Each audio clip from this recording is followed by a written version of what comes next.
ठंडा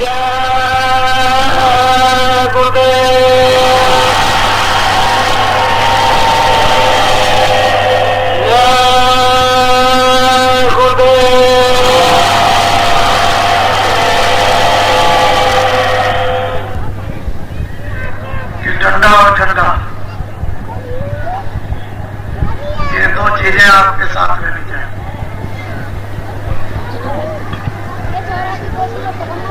झंडे को जेब में रखोगे, आधा काम आपका रह जाएगा।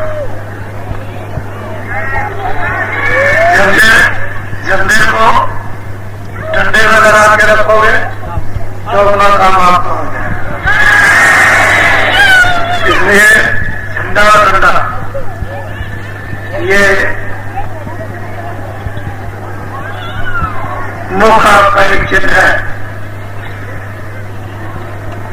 जब धनुर्बाण दिया गया था, तीर भी था और कमान भी थी, और दोनों हनुमत लिए रहते थे। और काम जो कितने वर्षों में होना था और कितने क्षणों में हो गया। तो झंडे और झंडे को ये नहीं भूलना। ये एक प्रकार का चिन्ह होता है जो बताया गया, उस पर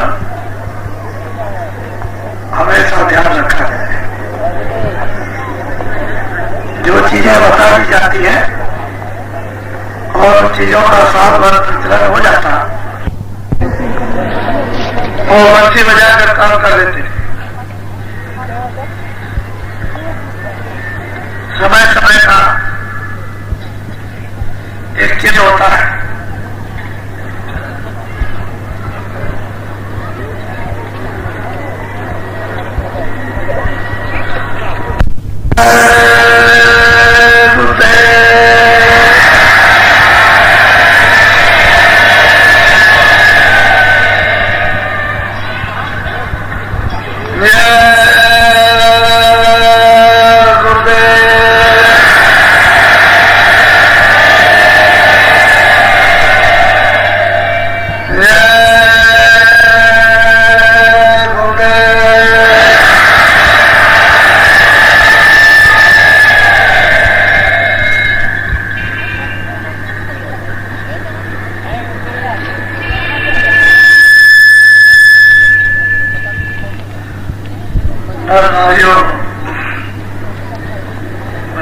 बच्चियों,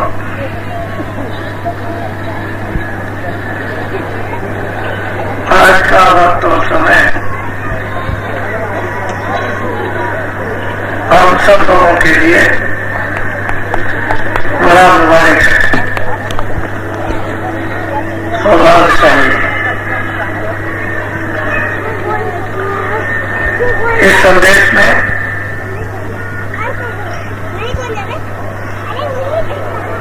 कोई किसी प्रकार का भेदभाव नहीं। बहुत लोगों ने परीक्षा, बहुत लोगों ने इंतजारी की कि कुछ न कुछ भेदभाव निकल आएगा। हिंदू मुसलमान सिख ईसाइयों के लिए, या रामायण गीता भागवत पुराण कुरान के लिए, या गंगा जमुना तीरथ भरत कामा के लिए, लेकिन कोई चीज भेदभाव वाले लोग पकड़ नहीं पाए।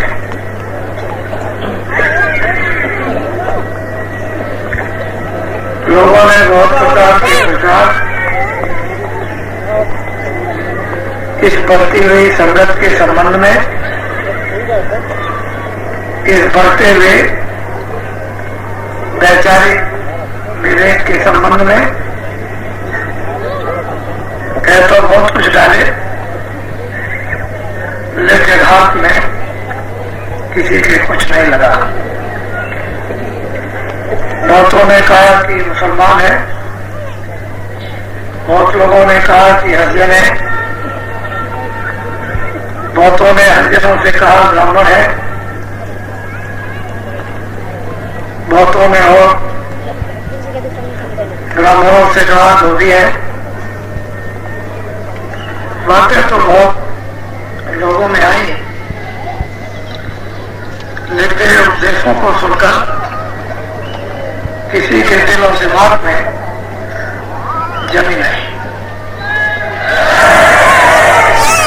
बहुत लोगों ने कहा कि तीर्थ व्रत गंगा जमुना नहीं मानते, बहुत लोगों ने कहा रामायण गीता को नहीं मानते। ये सब बहुत प्रकार के लोग आए, उनका कोई उत्तर नहीं दिया और अपने काम में लगे रहे। उस काम से ब्राह्मण शर्मिंदा हुए, अफसोस करने लगे। उस काम से क्षत्रिय शर्मिंदा हुए, अफसोस करने लगे। साधुओं और भक्तों ने अफसोस किया और शर्मिंदा हुए। मूल की सबकी जवानें बंद हो गई।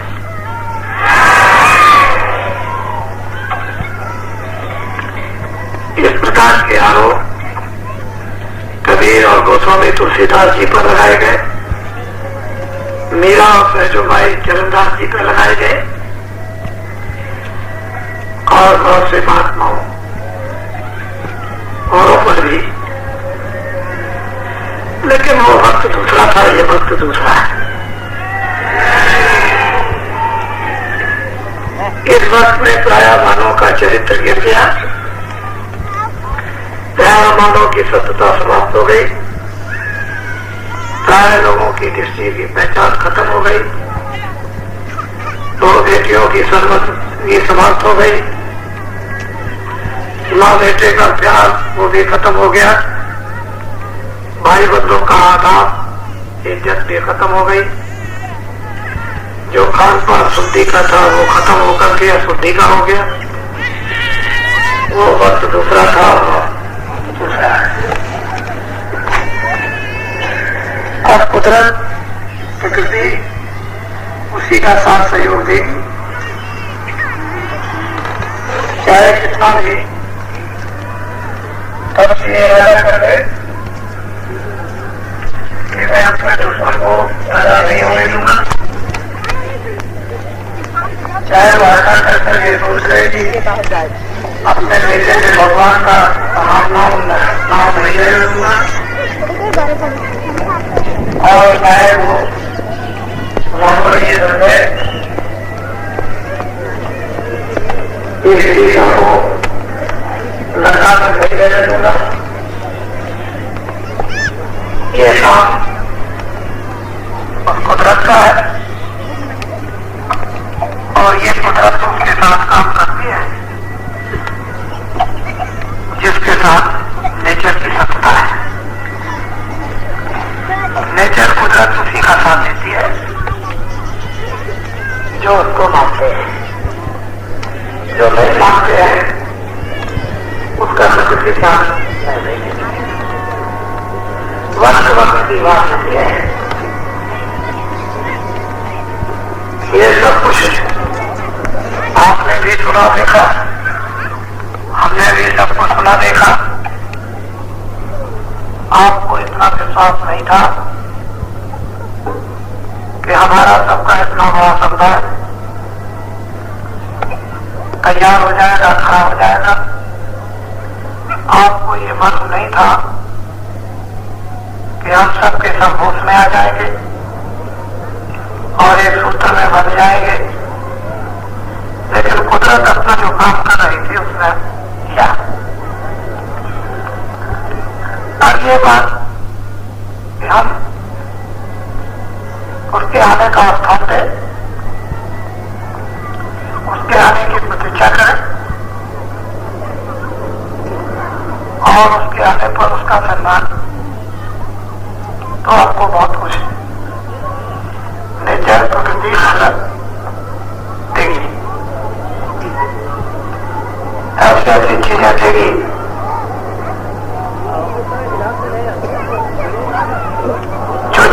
अंग्रेजी और पढ़ने लिखने की वहां कोई बात नहीं, अंग्रेजी हिंदी उर्दू की कोई बात नहीं, वहां तो वो दिल हृदय, उसमें वो आत्मा, वो चीज होगी जो आत्माओं की शक्ति और ज्ञान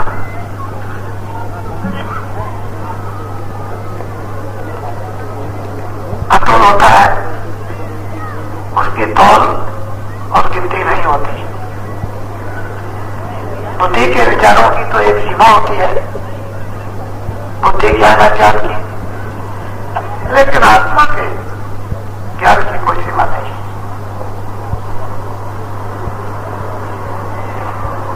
प्रकृति परमात्मा की सत्ता को जाहिर करने का एक मोटा पुल है, एक मोटा पता है जो प्रभु की सत्ता को बराबर बताती रहती है कि कोई शक्ति है जिसने जो दो आंखों से चीजें देखते हो वो बनाई, जो आदमी नहीं बना सकता, मशीन और औजार नहीं बना सकता, ऐसी चीजें उसने बनाई, उसका बोध प्रकृति कराती रहती है, कुदरत कराती है, नेचर कराती है। नेचर का खेल तमाशा उस प्रभु की सत्ता को लेकर भिन्न होता रहता है।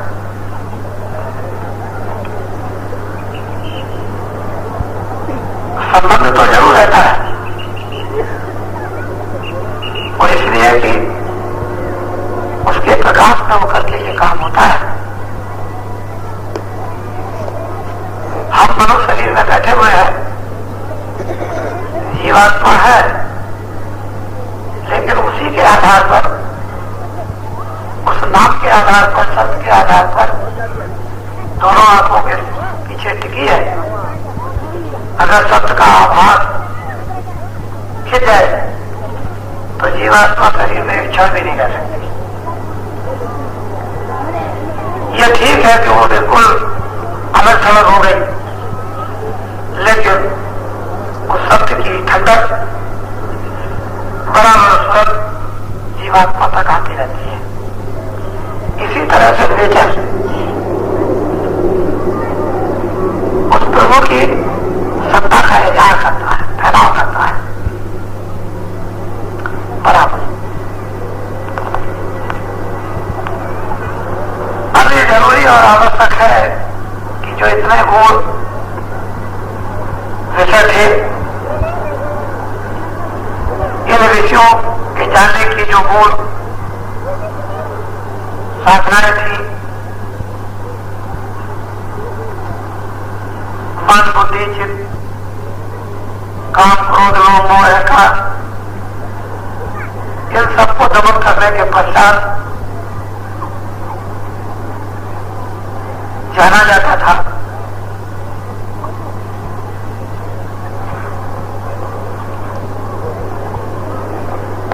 लेकिन अब काम क्रोध लोभ मोह अहंकार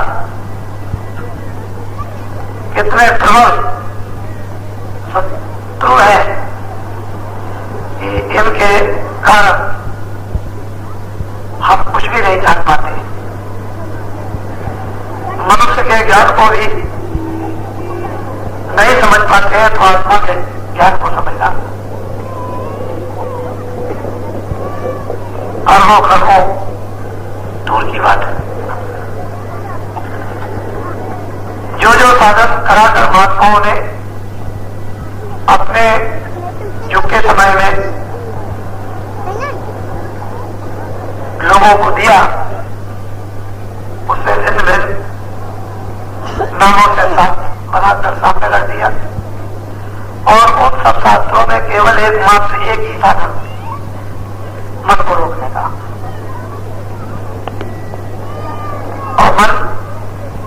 इंद्रियों के द्वार पर बैठ करके निरंतर पढ़ता रहा। पठन पूजन पाठ जरा देर किया, मन थोड़ा सा क्षणिक रुका और जैसे ही मौका मिला इंद्रियों के दरवाजों में उनके भाग गया। तो मन को रोशनी करने के लिए, काम क्रोध लोभ मोह अहंकार को दमन करने के लिए बहुत प्रकार की क्रियाएं, व्रत, तरह तरह के संयम जो समय पर कराए गए थे, उस समय पर ये मन और इंद्रियां बस में नहीं हुई और काम क्रोध लोभ मोह अहंकार दमन नहीं हुई। कलयुग में नाम प्रधान है जिसमें काम क्रोध लोभ मोह अहंकार भी दमन हो जाएगा और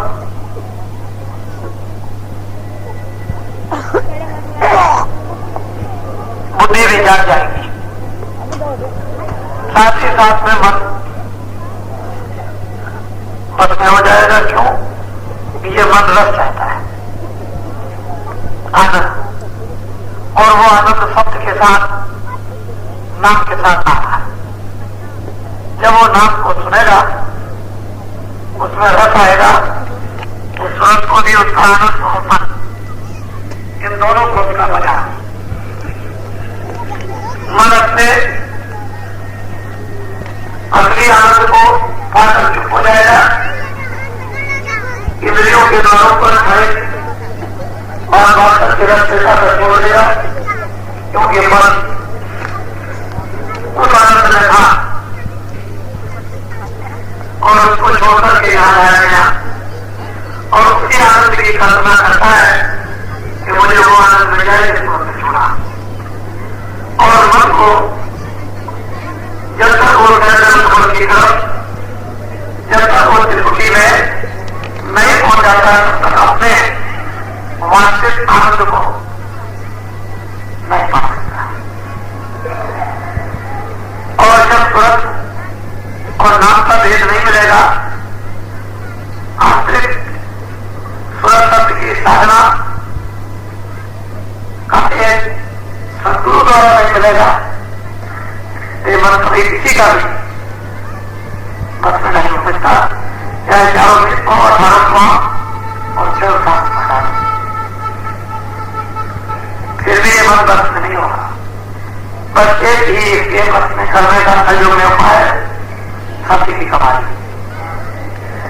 दूसरा कुछ इस शब्द की कमाई में कोई झगड़ा झंझट नहीं, कोई तरह के बकरे खटरा नहीं, सीधा सीधा मामला है कि वजन पर बैठ जाओ, ध्यान पर बैठ जाओ, मन को बुद्धि को चित्त को साथ रखो, दरवाजे को खटखटाओ, ध्यान देकर आवाज को सुनो या ध्यान देकर के आंखों से देखो तो फौरन आधार मिल जाएगा, सुनने भी लगोगे और देखने भी लगोगे।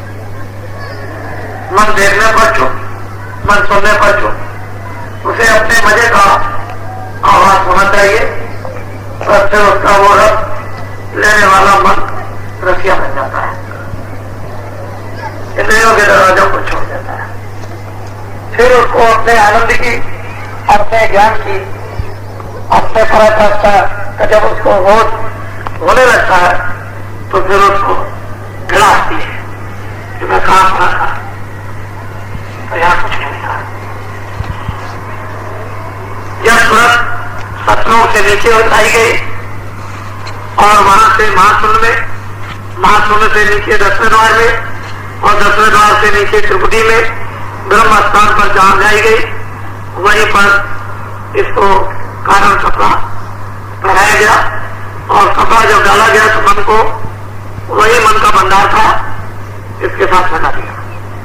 फिर जाओ नीचे, फिर जब नीचे उतारी गई उसे जल कमल में सूक्ष्म, फिर स्वर्ग में कुंठ में लिंग और मृतलोक में स्थूल, ये 4 कपड़े पहना दिए गए। अब यहाँ स्थूल शरीर में इंद्रियों की उस लपेट में आनंद तो नहीं है, लेकिन क्षणिक ठंडक का आवाज होता है, क्षणिक, और फिर उसके लिए चलायमान हो जाता है। तो ये कितने बार उस क्षण आनंद के लिए कांक्षा करता, करते करते उसमें फंस गया। अब ये इतना कमजोर हो गया है, मन इतना गिर गया, घुटना टेक दिए उसने कि वो अपने आप नहीं हो सकता। उसको गुरु का पद सूरत को दिखाइए, मन को दिखाइए। और जब सतगुरु वचन सत्संग सुना कर संसार की हर चीज को सामने रख कर और जब इसको घृणा कराते हैं और धीरे धीरे अंतर में जब वो भजन और ध्यान कराते हैं, तब ये जाकर के फिर अफसोस और पश्चाताप करता है, तब उसको इस संसार के पदों से घृणा होती है और तब वो उधर को चलता है। तो इसमें गुरु की कृपा जब तक हमें नहीं होगी तब तक मन कुछ नहीं करेगा। और बिना मन की मदद के सूरज जाग नहीं सकती है, वो तो बिल्कुल अकेली पड़ गई। मन की मदद लेकर ही सूरज के ऊपर के पर्दे उतारे जा सकते हैं। और यही काम गुरु करते हैं कि मन को सूरज को साफ कर देते हैं और फिर धीरे से पर्दे उतारवाते हैं। फिर वो पर्दे कर्मों के जब उतर जाते हैं तब काम होता है। और ये बहुत गहन, बहुत कुछ से भी सूक्ष्म ये विषय और शिक्षा है। हम लोग जैसा कि एक साधारण शब्दों से समझाकर सरल कर दिया गया है, भजन की युक्ति बताकर, वैसे बिना गुरु के ये साधारण नहीं था, सरल नहीं था। ये तो इतना दुर्गम और कठिन था, इसको कोई कर ही नहीं सकता था। तो ये बहुत कृपा हुई जीवों पर, दया हुई। इस सत्पुरुष ने संतों को भेजा,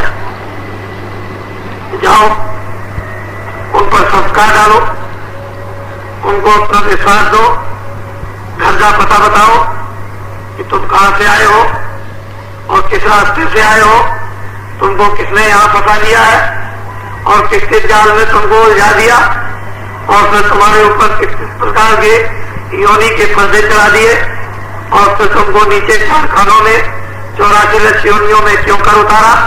ये जब समझाए उन्होंने सब एक काल का खोला और फिर मदद देकर उससे निकाला, तब कहीं जीवित करता है। मूली का कीड़ा तो मूली में आनंद लेना अच्छा समझता है, उसे खुशबू कहा। ये जीव गिरे हुए थे, उनको धीरे धीरे धीरे धीरे संस्कार डाल डाल करके, दया दे दे करके उनको धीरे से ये सिरो किया कि हम कम से कम उस रास्ते को सुनने के लिए इच्छा तो करते हो कि सुने भी, देखे भी, चले और अपने घर में पहुंचे, मालिक का दर्शन भी हो। ऐसी तो जीवों में इच्छा होने लगी, लेकिन फिर भी माया का इतना प्रपंच, ये जंगल करीब की जानिया थी बेरों कि उनमें जीव को ऐसे कटीले कांटों में फंसा दिया कि उसे निकल नहीं सकता। ये थी माया,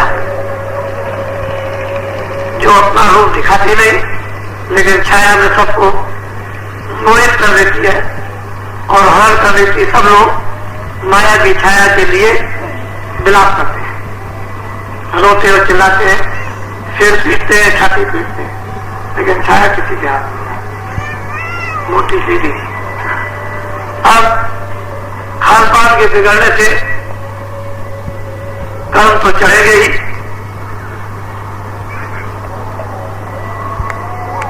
हत्या करोगे और ये कहोगे कि हम उसूली और नहीं चढ़ाया जाएगा, ये नहीं हो सकता। जो हत्या करते हैं उनको सूली पर करना ही पड़ेगा। काल की विशाल सूली वो तो इतनी अमृत सूली है कि उसको तो चढ़ना ही है। इसलिए कहा कि दया करो, रहम करो जीवों को।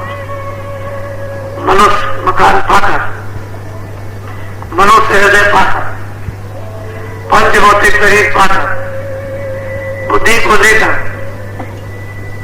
अन्य जीवों पर दया करो।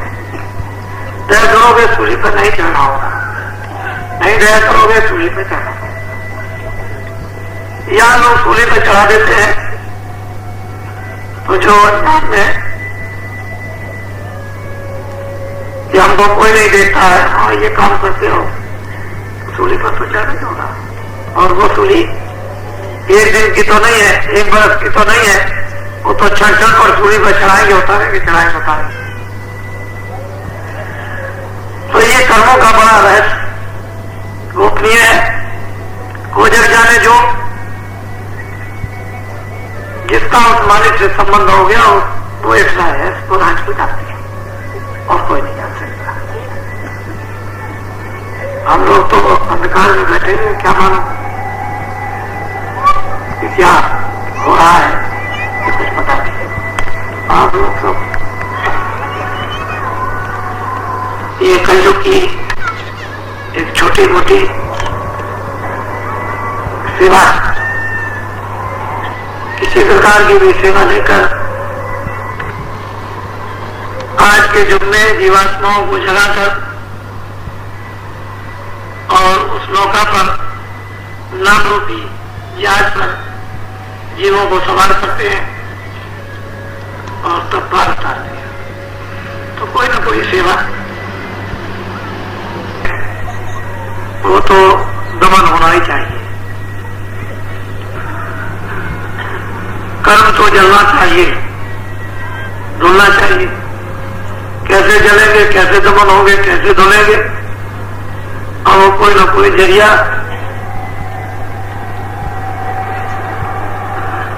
महात्माओं को निकालना ही पड़ता है, मगर उसके नहीं होगा। आपको इन सब चीजों से मतलब क्या, मतलब तो आपको ये होना चाहिए हमारा तो कल्याण होगी। अपने लक्ष्य को तो ये रखना चाहिए कि कैसे भी हो, ना हमको अच्छा मालूम ना हमको बुरा मालूम, हम तो अगर यहाँ फंस गए, जुग जुग से फंसे हुए हैं, अगर कोई कृपा हो जाए तो किसी जीवन में पार हो जाए, आपको तो अपने पार होने से मतलब है। कोई क्या कराता, कोई क्या नहीं कराता, क्या कराएगा क्या नहीं कराएगा, वो तो एक खेल है, तमाशा है, वो तो बहाना है, इसलिए रोजी बहुत बहाने। आदमी चला जाता जरा से कंकर से वो फिसल जाता, गिर जाता, मौत हो जाती है, तो वो कहते हैं कंकर ना होता इसकी मौत नहीं होती, तो उसके लिए बहाना था। इसी तरह से किसी न किसी वसीले से रोजी मिल जाती। लोग नहीं समझते हैं कि बात की रोजी तो उसे देना ही, इसलिए रोजी बहुत बहाने से मौत हो जाती है। इसी तरह से महात्माओं को कोई न कोई काम बहाने से देना होता है, और आपको उस काम से देश में मानव को कीर्ति मिलती है, मानव को साथ मिलता है, मानव को विश्वास मिलता है, मानव में हिम्मत आती है, मानव वीर और बहादुर बनता है, मानव को ज्ञान होता है। और अगर मान लो कोई बहाना न हो तो कुछ नहीं, फिर आगे का रास्ता सब मनुष्य का बंद हो जाएगा, तो कोई भी काम नहीं करेगा। इसलिए कर्म क्रिया आवश्यक और जरूरी है, और उसी में से कोई ऐसी कर्म क्रिया बहाने हिलने की निकाल दी जाती है कि जिससे काम करना। तो आप सब बराबर ध्यान रखो कि ये आपका देश नहीं है, सत्यलोक से आए थे, सतपुरुष आपका पिता घर बहुत दूर है, उसकी आवाज आ रही है, उसी पर पौर पुरुष, उसी पर पार ब्रह्म, उसी पर ब्रह्म, उसी पर निरंजन भगवान, सब के सब उसी धुराधार पर टिके हुए हैं, और इस तरह से वो धुरा घूम रहा। मेरी तरफ देखो, इधर कुछ नहीं दिखाई देता, लेकिन उधर में इतनी तेज रफ्तार से घूम रहा है इस तरह से कि उसके चक्कर को कोई अनुमान नहीं लगा सकता। ये ऐसे होता है। उसी पर बैठ करके निरंजन भगवान ब्रह्म और पारब्रह्म और सोल को ये सब के सब उसी पर झूल है। सारा का सारा ब्रह्मांड, अनेकों त्रिलोकियां, अनेकों ब्रह्मांड, बेशुमार ब्रह्मांड, बेशुमार त्रिलोकियां और कितने बेशुमार ईश्वर और बेशुमार ब्रह्म उसी पर एक तरह से झूल है। उसकी एक आवाज तुम्हारे आंखों के सामने टिकी हुई है, उसी को चरण कमल कहते हैं। उसमें सुवास भी है, सुगंधी प्रकाश भी है, उसमें आनंद भी है, उन्हीं चरण कमलों में शक्ति भी है और वो बहुत चमकते भी है। उस सत्पुरुष की सीधी आई है धार और वहां तुम्हारे आंखों के सामने टिकी हुई है। बस वो सिर्फ इतना पर्दा पड़ा हुआ है, अगर वो पर्दा हट जाए तो मुसलमानों में उसको कहते हैं दूज का चांद। हिंदुओं में रामायण में कहा है कि यानी नाक जरा सी ऐसी नाक पान गणेश होती, उधर दूज का चांद होती है नक, लेकिन उन्होंने दूध का चांद वर्णन किया है बड़ी एक तेज धान थी, जरा सी चमकती हुई। ऐसे उन्होंने कहा नक मान वो नक चमकता है, रोशन है और ऐसा मालूम होता है कितनी मणियां उसमें गुथी हुई है। लेकिन वो चरण कमल सत्पुरुष की, सतलोक की वो धान घर से चली जाएगी और तीसरे दिल में आकर टिक गई और टिकी हुई है। और जब तक वो रहेगी तब तक ये सारा का सारा ये भूमंडल और आंतरिक बड़े बड़े मंडल ये सब टिके रहेंगे और सत्पुरुष से वही से अपनी आवाज को ऐसे बंद कर ले सत्पुरुष से, तो न ब्रह्म रहेंगे, न देवी, न देवता रहेंगे, न ब्रह्मा, न विष्णु रहेंगे, न स्वर्ग, न वैकुंठ रहेगा, न ईश्वर रहेगा, न पारब्रह्म। क्षणों में पलट के मारते में कुछ नहीं, न जल, न पृथ्वी, न आयु, न सूरज, न सितारे, न चांद, न यहाँ कोई आदमी, न ये समुद्र रहेगा, न पृथ्वी, न ये पार रहेंगे, कोई चीज नहीं। तो इससे पता चलता है कि उस धार में कितनी शक्ति है। वो हिटोला है, उसी में बैठ करके कितने ब्रह्मांड बराबर ऐसे झूलते रहते हैं। ये यहाँ से पैदल चक्कर नहीं लग रहा, वो धुरा से ही चक्कर लग रहा, वही से। तो सतलोक के ऊपर में अलग लोक और अलग लोक के ऊपर में अगम लोक और अगम लोक के ऊपर में अनामी लोक। उन लोगों की कोई उपासना नहीं होती है, सिर्फ सतलोक तक की उपासना है। इसलिए उन्होंने ऊपर में वर्णन कर दिया है कि वो अलग है, लगने भी नहीं आ सकता अगम है जिसकी कोई ज्ञान नहीं, अनाम जिसका कोई नाम नहीं। लेकिन वैसे सब कुछ है, ऐसा नहीं कि नहीं है। और वो सतलोक से भी अलग अपार बड़ा है, अलग से अपार बड़ा अगम, और फिर वेद जहां जिसका कोई शुमार नहीं वो अनामी। ये वेद शब्द लेकर कलयुग में आए, उन्होंने नीचे से लेकर के ऊपर तक सबका भेद बताया। कितने देवी कितने देवता हैं, 33 करोड़ देवी, 10 करोड़ शंभु, 9 करोड़ दुर्गा, ये सब की व्याख्या संतों ने अलग अलग की। ईश्वर क्या है, ब्रह्म क्या है, पारब्रह्म क्या है और महापार को किसको कहते हैं, सब कुछ अलग अलग। स्वर्ग क्या है, वैकुंठ क्या है, ब्रह्मांड क्या, ये सब उन्होंने अपनी आंखों से देखा। लेकिन ये जो खान पान इन दिनों में बिगड़ गया, इसके कारण मस्तक में ये कोई चीज आ नहीं रही। बुद्धि में ये तीक्ष्ण था, अब रही नहीं। जो बुद्धि में विवेक होना चाहिए था वो खत्म हो गया। बुद्धि एक तरह की सुन कर्मों के द्वारा सोच ही गई। जैसे आदमी सो जाता है तो बेहोश हो जाता है, ऐसे ही बुद्धि ज्ञान का हो जाता है और सो गई बुद्धि। ये कर्मों के बस ऐसा हो गया। खान पान छोटा नहीं बिगड़ा, बहुत बड़ा। किसी को ये नहीं मालूम है कि किसका मुर्दा खाना किसका नहीं खाना। या तो ये धुन पड़ी हुई है कि किसी का मिल जाए खाना, ये नहीं कि वो मुर्दा फेंका जाता, मुर्दा पेट में नहीं रखा जाता। मुर्दा फेंककर लोग स्नान करते हैं, शुद्धि करते हैं, फिर हवन आदि करते हैं और भी पूजा पाठ करते हैं, फिर लोगों को उस प्रायश्चित को खत्म करने के लिए खिलाते पिलाते भी हैं ये सब। लेकिन हम लोग ये सब भूल गए। बुद्धि के सोने से बिना महापुरुषों के ये बुद्धि का जागरण नहीं होगा और सही चीज समझ में नहीं आएगी। और आप सब सत्संग की बातों को भी आगे रखो कि देश के अधिकारियों को इसकी जरूरत और आवश्यकता है। और बिना सत्संग के, बिना अध्यात्म के, बिना मानववाद के, मानववाद से अध्यात्मवाद आता, अध्यात्मवाद जाग गया तो ईश्वर दर्शन होते हैं। मानववाद नहीं आएगा तो मानवता समझ में नहीं आएगी, फिर न सत्यता होगी न हृदय में दया होगी, न बुद्धि में विवेक होगा। और मानवता आ जाएगी तो हृदय में दया, जवान तो सत्यता, बुद्धि में विवेक होगा। इसी के पश्चात महात्माओं का मिलन होता है।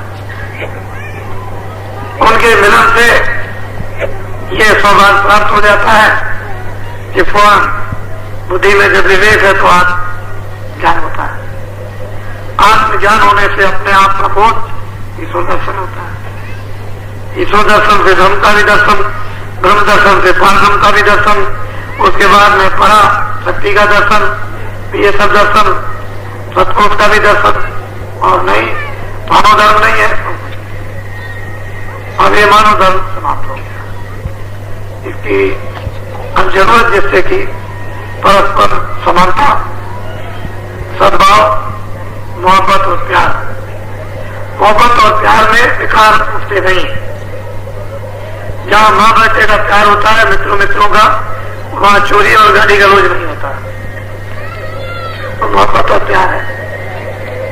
तो मोहब्बत और प्यार एक ऐसी चीज है जो लिखी नहीं जा सकती और वो महात्माओं से मिलती है और कहीं से नहीं मिलेगी।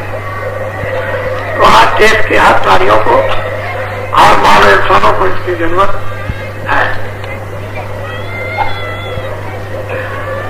धर्म और मजहब कोई अलग नहीं होते हैं, एक ही होते हैं। हम लोगों ने पता नहीं क्या समझकर महात्माओं को मानवता से भिन्न समझा और धर्म से भी भिन्न समझ लिया। इसलिए ये सारी आपत्तियां जो चारों तरफ मना रही हैं, ये अपने किए हुए कर्मों का प्रायश्चित है। और ये सिर पर चढ़ के बोलेगा, सिर पर चढ़ेगा और भूत बन करके बोलेगा और आपको बताएगा कि देखो ये बोल रहा है। ऐसा नहीं कि बताया नहीं जाएगा। तो महात्माओं की देश के लिए अब जरूरत है, वैसे आपको जरूरत पड़ेगी।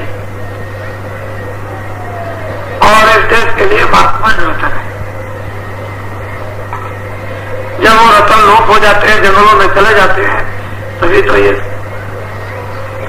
विनाश होता है समाज का, परिवार का और देश का और मानव का। और वो रतन अगर जंगल में न जा सके तो घर बन जाता है, परिवार और समाज बन जाता है, मानव बनता है, देश बन जाता है। घर भी संपन्न रहता है, समाज भी संपन्न, मानव भी संपन्न रहता है, देश भी संपन्न रहता है। महात्माओं की जरूरत है। वैसे सभी मुल्कों के लोग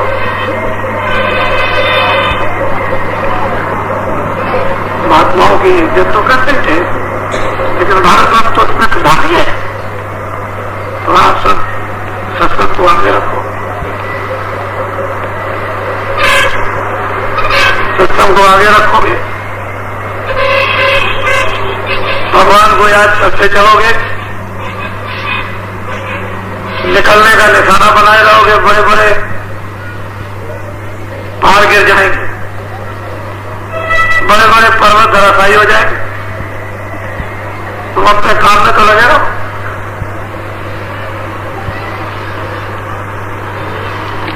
उस्ताद जो है वो अखाड़े में पहलवान को लड़ाना जानता है। पहलवान अगर उस्ताद ना हो तो 2 मिनट नहीं टिक सकता। इसी तरह से महात्मा जब मिल जाते हैं तो उस्ताद होते हैं, हर एक गांव जानते हैं, आगे का, पीछे का, वर्तमान का, और किसी न किसी गांव से मान लेते गिर जाता है, क्या देर लगती है। इसीलिए वो बात याद रखो कि जो आपको ये कहा गया था कि छोटी बड़ी समुद्र और तालाब की मछलियां फंसाई जाएगी, वो ऐसा जाल फेंका जाएगा कि एक ही जाल में सब जाल, उसमें छोटी बड़ी बड़ी बड़ी मछलियां फंस जाएंगी। वो है हकीकत और वास्तविकता, उसमें बनावट का कोई काम नहीं। जो रोशनी है, प्रकाश है, वो अपनी जगह पर है। रोशनी आएगी, अंधेरा दूर जाए, बात खत्म है। पानी पीने को मिल जाएगा, प्यास अपने आप चली जाएगी, बात खत्म। इधर उधर की बात से क्या मिलना जुलना। बातें सब तरह की छोटे छोटे शब्दों में समझाई गई, लेकिन उन सब चीजों को अगर हम संग्रह कर लें तो बड़े बड़े पोते बन जाएंगे, बड़े बड़े ग्रंथ हो जाएंगे।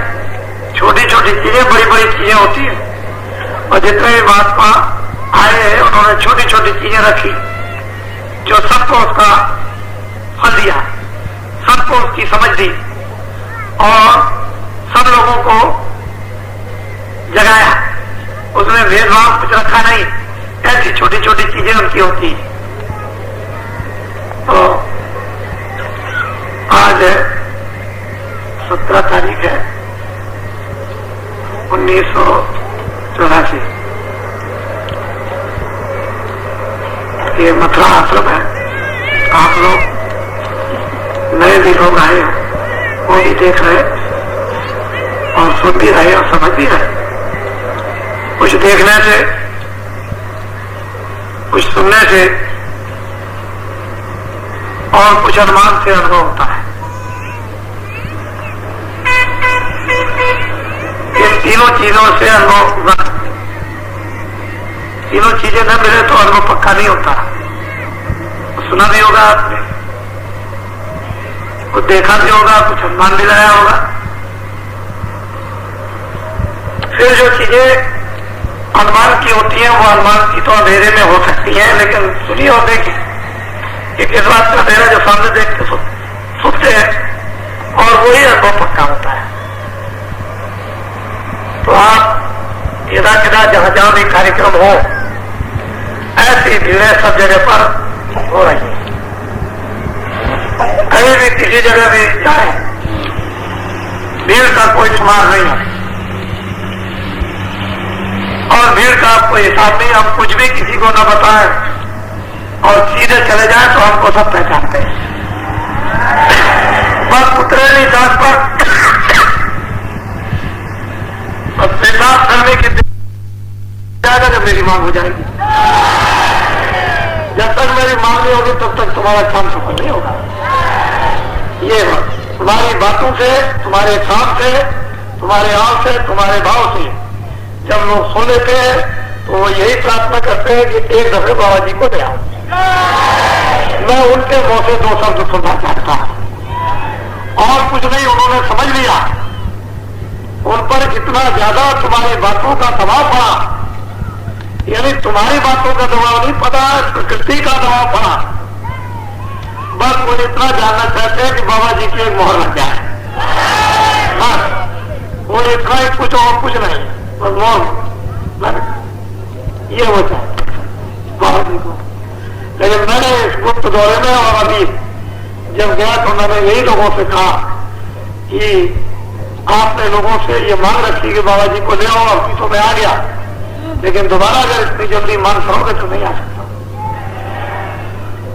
क्योंकि देश में गांव बहुत है, शहर बहुत है, 365 ही दिन होते हैं, तो मैं इतनी जल्दी नहीं मिलूंगा। अब ये जरूर है कि वही लोग मेरी बातें आपको सुनाएंगे, उन्हीं पर यकीन करना पड़ेगा, विश्वास करना होगा। तो ये सब चीजें आपकी सफलता की है। वैसे मैं तुम्हारे अंदर वो भाव नहीं जगाना चाहता हूं जिस भाव से क्षमा में सब कुछ कर दिया जाए। अगर वो भाव जगा दिया जाए तो क्षमा में कुछ का कुछ हो जाए, ये समझ लो आप। मैंने कभी भी उस तरफ को अपनी दृष्टि नहीं घुमाई। नहीं, मैं भी वीर बनाना जानता हूं, ऐसी बात नहीं है। मैं भी शहीद बनाना जानता हूं, ऐसी बात नहीं है।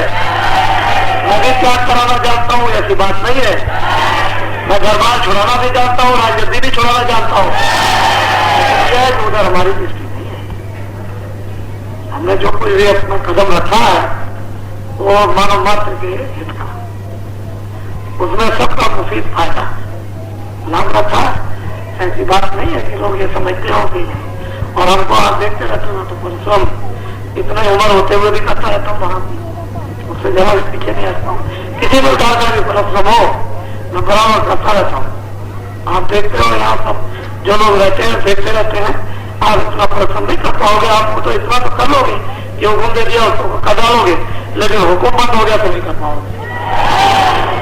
ये बात है सर, इसलिए ऐसा नहीं है, लेकिन हम उस तरफ को अपने निगाह भी रखेंगे। काम वो है कि भाई सांप मर जाए लाठी छूटे नहीं, काम हो जाए, वही काम सफल होता है कि किसी का कोई नुकसान ना हो, समझ गए। अलग विकार चले जाए, समझ गए। और मतलब ये है कि क्या से मारना, विकार दूर हो जाए। काम मतलब ये अपनी जगह पर काम हो जाए, लोगों को काम का आराम हो जाए, बात मोटी है। तो वो चीजें आप ऐसा मत समझ लो कि नहीं है। और पागल बनाना भी चाहता हूँ कि चलो मैं पागल भी बना लूं, ऐसी बात नहीं है कि मतलब ये कि बात ऐसा ही है किसी तरह।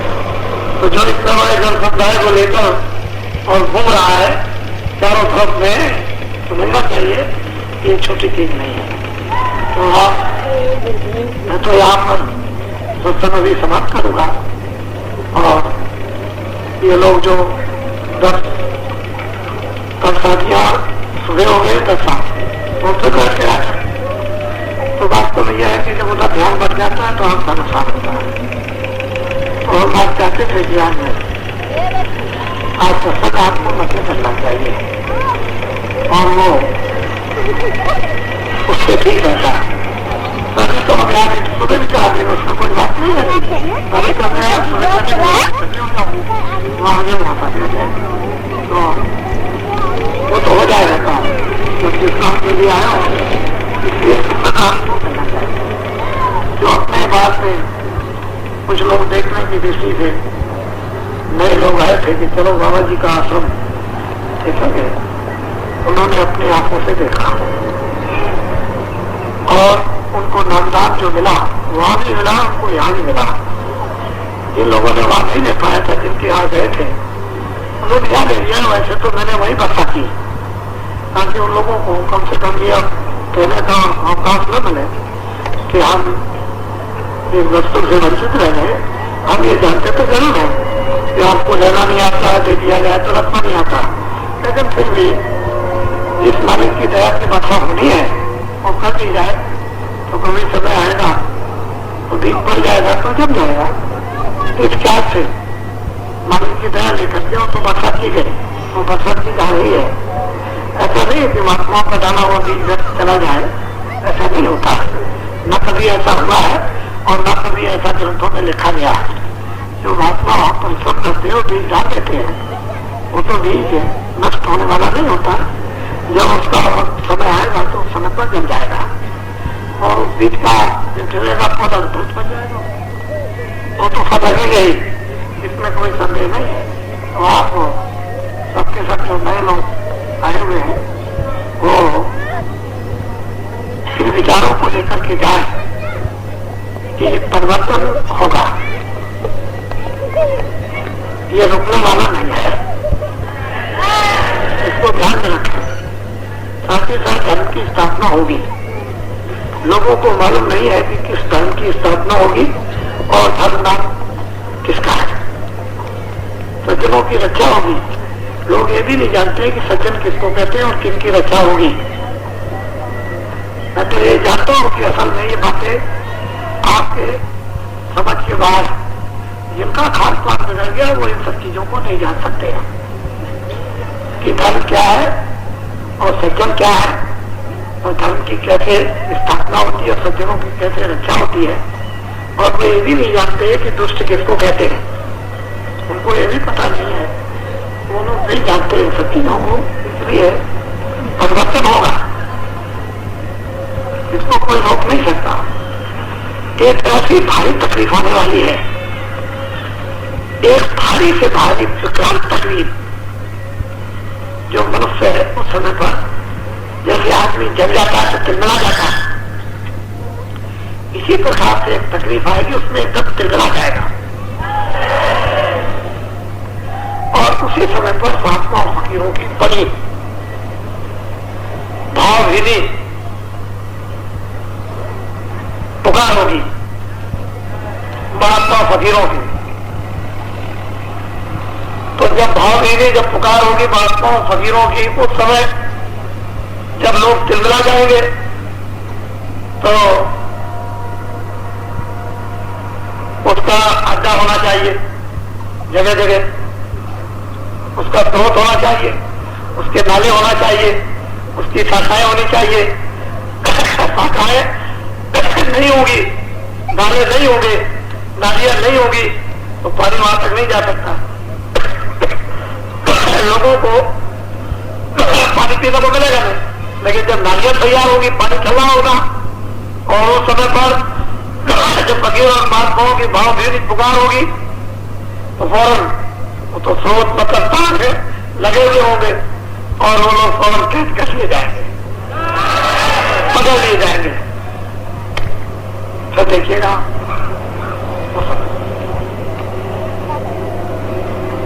तो ये छोटी चीज है जरूर, लेकिन उनको छोटा मत समझिए। तो आप झंडा और डंडा जब सुने यहां से पद यात्रा होगी, ये सब हिंदुस्तान में सब लोग आपकी नकल कर रहे हैं। कोई बात कहेंगे सत्संग में तो नकल करेंगे।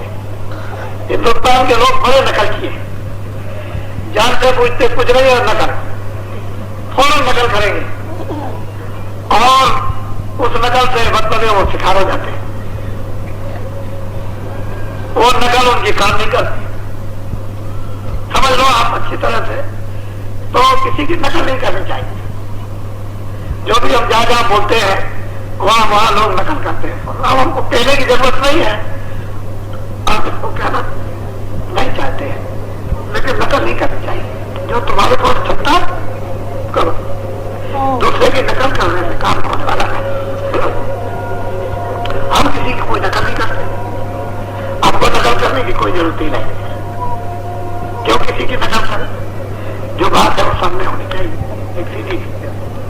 तो जो कुछ भी कह रहे हैं वो सब पक्की नकल हो रही है और उसका परिणाम सीधा नहीं उल्टा हो रहा, सुखदाई नहीं दुखदाई हो रहा।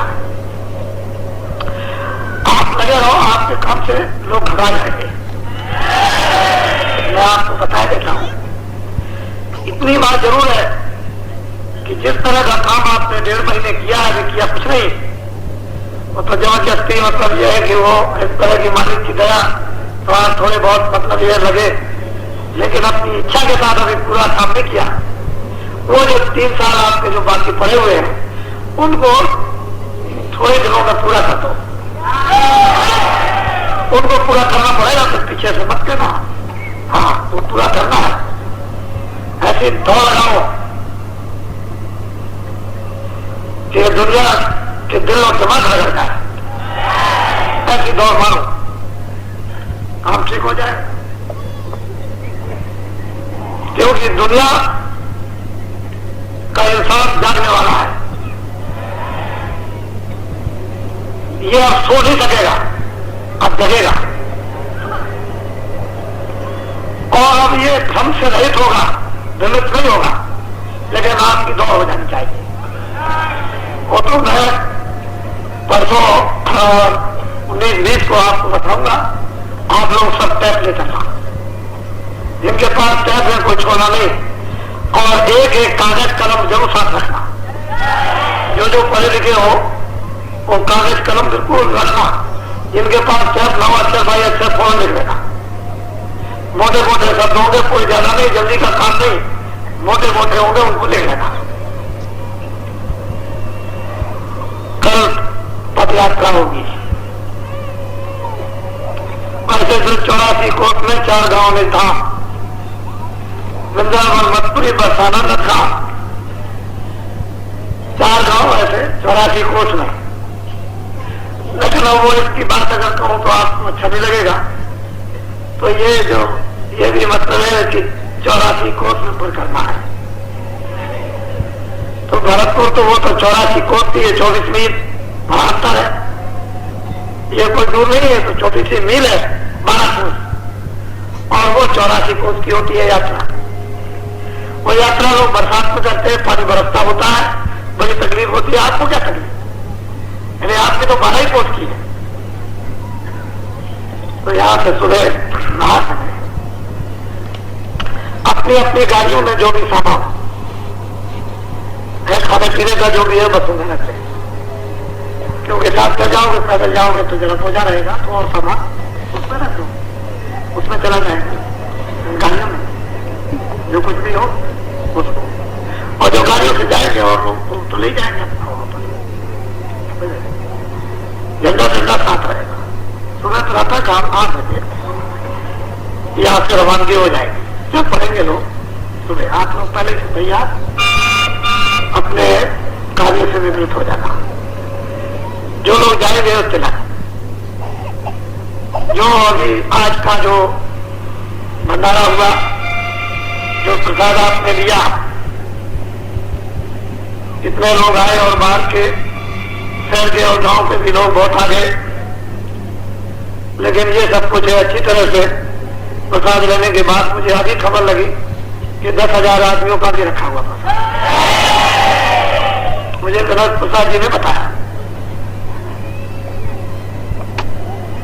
कहने का मतलब यह है कि भंडारे में कभी कभी होती नहीं है। हमने भी ऐसा सुना था कि महात्माओं के महापुरुषों के जब भंडारे होते हैं उसमें कमी नहीं होती है। लेकिन अब यह है कि तुम उनको जानते नहीं हो, इसलिए वो कमी समझते हो और कमी नहीं होती। आपने दिल्ली में देखा होगा कि जब आपने प्रसाद लिया तो वहां भी कोई कमी नहीं थी। पिछले दफे में हुआ था दिल्ली में, तब भी कोई कमी नहीं थी। तो जहां जहां भी आप देखते हो वहां कोई कमी नहीं होती है। लेकिन ये कि वहां प्रसाद बन जाना चाहिए। प्रसाद नहीं बनेगा तो फिर ठीक। तो आज का जितना भी प्रसाद था ये सब गणेश प्रसाद जी की तरफ से था। और वो मतलब ये है कि उन्होंने मकान बनाने का भी एक संकल्प कर लिया और वो भी एक शुरू हो गया। तो खैर वो तो कभी कभी आएगा, लेकिन बाकी लोग आते जाते रहेंगे, उठे रहेंगे, लोगों को आना मिलेगा। वो तो होता ही है, परमार्थ का तो यही काम होता है उसमें। तो धीरे धीरे ये सब चीजें समय काल पर सब धीरे धीरे धीरे धीरे धीरे धीरे चलते चलेंगे, आगे चलेंगे। अपने को भी देखो, हमको भी देखो, और औरों को भी देखते चलो। अपने को भी देखोगे, हमको भी देखोगे, औरों को भी देखोगे, तो सब में एक दूसरे में जल और मिश्री की तरह से समझ आओ। मिश्री अपना रंग बदल देगी और वो पानी अपना रंग बदल देगा, मिल जाएंगे एक दूसरे में।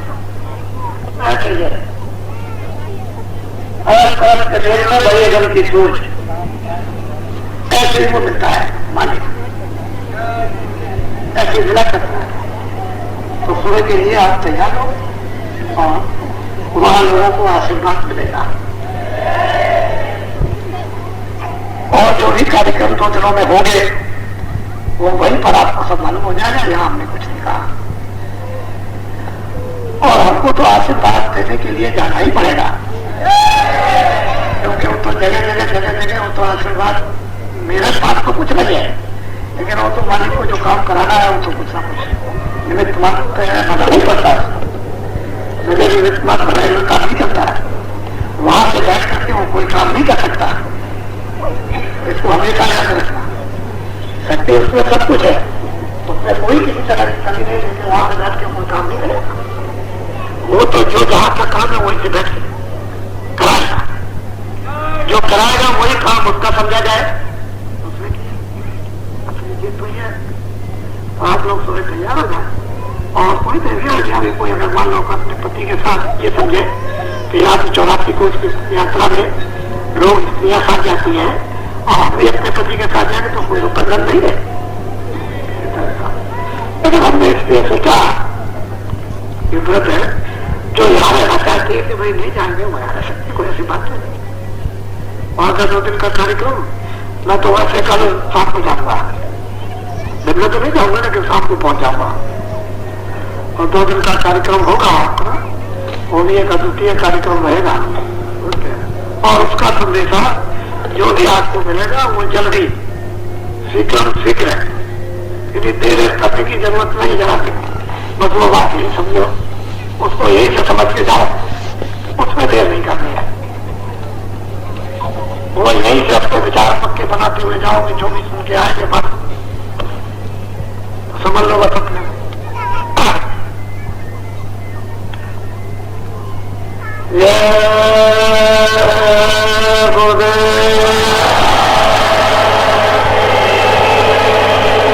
देखो मेरी बात फिर सुन लो, जो लोग यहाँ बोरा पहने हुए हैं फिर बोरा उतारना है, पहले समझ लो। हमको आप ये समझते हो कि बाबा जी खुश हो जाएंगे और बाबा जी के आंखों के सामने से हट जाएंगे तो बाबा जी अंधे हो जाएंगे, समझ गए, और हम वहां कपड़ा पहन लेंगे, इससे बाबा जी खुश होने वाले नहीं। न मालिक खुश होगा न बाबा जी खुश होंगे। मोटी बात को समझ लो अच्छी तरह से। यहां तुमने आपको दिखाने के लिए, लोगों को दिखाने के लिए पहन लिया तो वहां पहने रहना। और अगर तुम्हारा कोई कपड़ा उतारता हो पहनने वाला, वहां वो कपड़े सफेद पहनता हो तो इसका यकीन विश्वास बिल्कुल मत करना। ये मैं तुमको बता देता हूं, ये कसौटी है। खड़ा आपको कुछ समय के लिए उतरना ही पड़ेगा और एक दफे अगर खड़े उतर गए तो फिर जब शाम बढ़ जाती है तो काम हो जाता है।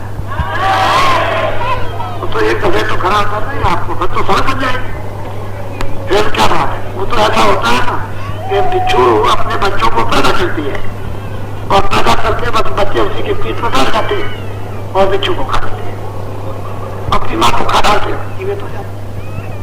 तो वो तो ऐसा होता है कि जो लोग रास्ता बनाते हैं औरों के लिए बनाते हैं, पर तो लोग आराम से चलते रहते हैं। तो उसके लिए अपने कपड़े खड़ा होकर नहीं पड़ेगा उस रास्ते के लिए। ऐसे कमजोर और मुद्दे लगे फिर क्या होगा, अब तो बाबा जी के हैं, हम तो उस मालिक के, हमने तो तन मन और सबको दे दिया है, न तुमने धन दिया न मत दिया न धन दिया। और गुरु महाराज हमारे कहा करते थे, कहने गए स्वामी जी अपने आप को तन मन दे दिया। तो एक महात्मा जी के पास में सेवक गया और वो चला जा रहा था घी का तेल लेकर के, ठंडी का मौसम था, महात्मा जी सुल्फा पी रहे थे तो उनका महाराज बहुत ठंडी लगी हुई है, जरा आपको भी मार देने दीजिए। तो उनका ले पी लो, तो उसको भी पी लिया। जब उन्होंने पूछा इसमें क्या चलेगी, किसका चलेगा आपका, तो ठीक है अच्छी बात है, कोई बात नहीं। बिलिया पी के कहा महाराज ने भाषा दी, चल के जाओ। तो तीनों उठाने लगा, उनका देखो फादर तो मेरा। तो उन्हें कहा था कि नहीं ये आपका है, इसको सही बात है। और उसने कहा कि मैं काम पकड़ता हूँ, मैं ऐसा कभी नहीं कहूंगा कि ये आपका है। तो तनवन दिया तो भर किया, यदि तनवन दिया तो तुमने बहुत अच्छा किया कि दे दिया, जो कहूँ मैं दिया तो बहुत सही रमा। अगर ये कह दिया कि मैंने दे दिया तो बड़ी बात पड़ेगी। तनवन दे दिया तो तुमने बहुत अच्छा किया कि दे दिया, तनवन दोगे तो इसलिए कि कोई बुरा काम नहीं करता। और जो कहूँ मैंने दिया तो बहुत कहोगे मां, तब तो मार। तो बहुत से लोग ऐसा कह देते हैं कि नहीं ये तो तनमन और धन समान का है, वो कहते हैं अच्छा भाई हमको दे दो। कह रहे महाराज,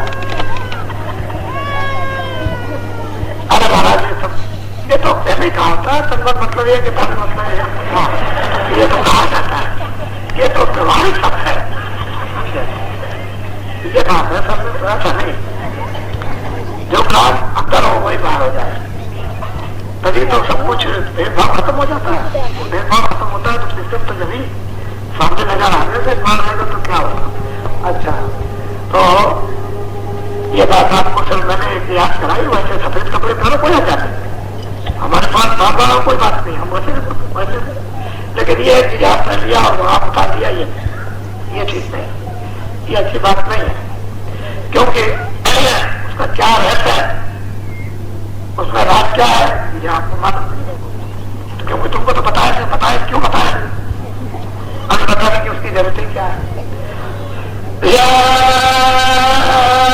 गुरुदेव